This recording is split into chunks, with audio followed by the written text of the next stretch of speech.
There must be a con like me in every prison in America. I'm the guy who can get it for you. Cigarettes, a bag of reefer, if that's your thing, a bottle of brandy to celebrate your kid's high school graduation, damn near anything within reason. Yes, sir, I'm a regular Sears and Roebuck.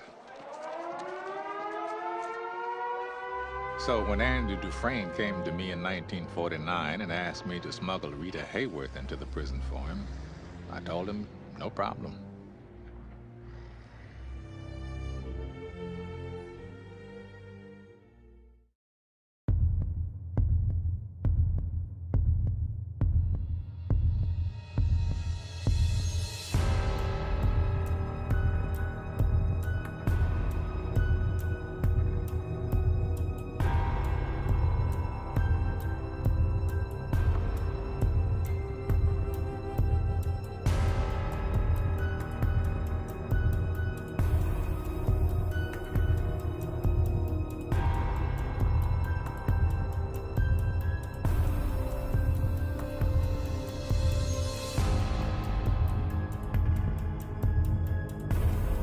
Stone walls and iron bars, they're still here, but what of the humanity, if you can call it that, of the old Ohio State Reformatory at Mansfield?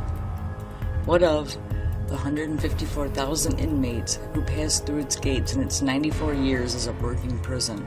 Not to mention the keepers, the wardens, the guards, the gravediggers, the medical staff, and the rest. What of them remains? As it turns out, more than you might think. No matter what their crime, some sent to Mansfield have never left.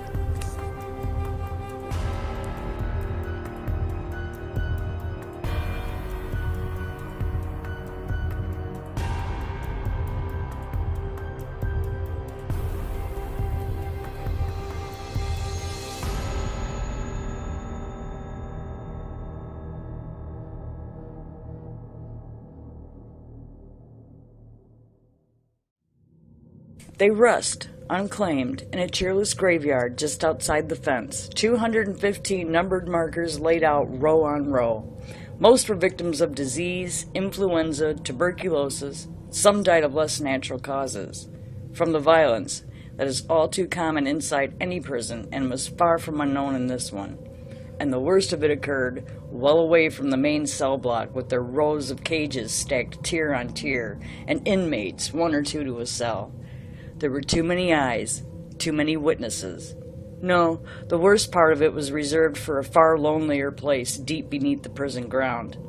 A place called local control, or solitary by some, known by everyone else as the hole. Near total isolation can crack all but the toughest of cons, but none was so alone that there wasn't room for death.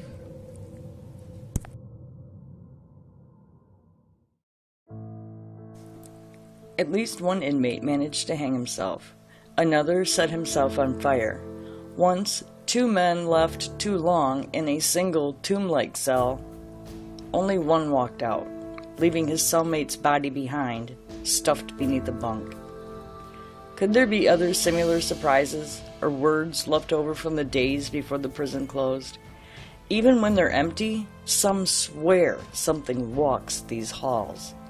It isn't enough for contemporary visitors not to wander off alone while sightseeing what's become one of Mansfield's more popular tourist attractions. But the bloodiest single incident in the old prison's history occurred outside its walls.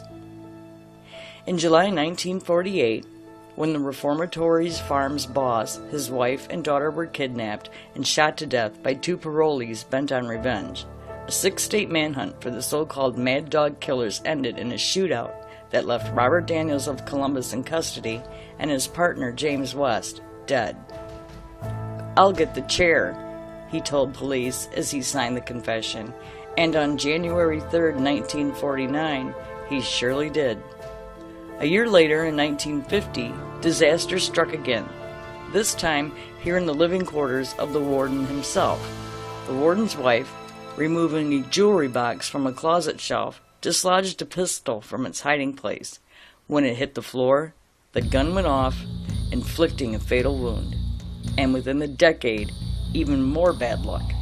The warden himself, hard at work in his office, suffered a heart attack and died. All this was nearly 40 years ago and more. How then do you explain the voices terrified tour guides swear they hear today? Men and women talking, too faint to understand, too persistent to ignore, and chilling to listeners who think they're alone, only to find themselves apparently eavesdropping on the warden and his wife locked forever in an endless conversation from beyond the grave.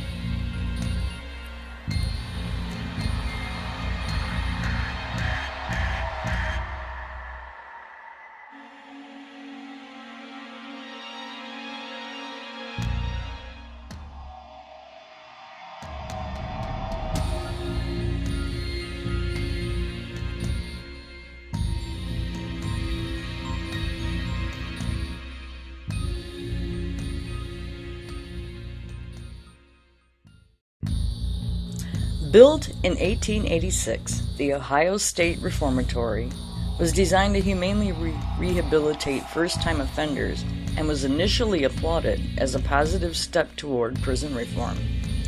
However, conditions rapidly deteriorated, and after 94 years of operation, the prison's legacy became one of abuse, torture, and murder. Denounced by civil rights activists for its brutalizing and inhumane conditions, the prison eventually shut down in 1990. Now, within the decaying walls of this abandoned prison, the restless spirits of its prisoners and workers are said to still remain confined. After taking over ownership of the prison in 1995, the Mansfield Reformatory Preservation Society, or MRPS, unsealed the prison for ghost tours. Since the prison opened its gates to the public, it has been considered among ghost hunters as one of the most haunted places in the United States. Paranormal investigators have captured numerous orb photographs and haunting EVPs. Many report unexplained cold spots and equipment malfunctions, shadow figures, cell door slamming, chilling screams, and numerous energies one tends to feel in this place literally should chill you to the bone.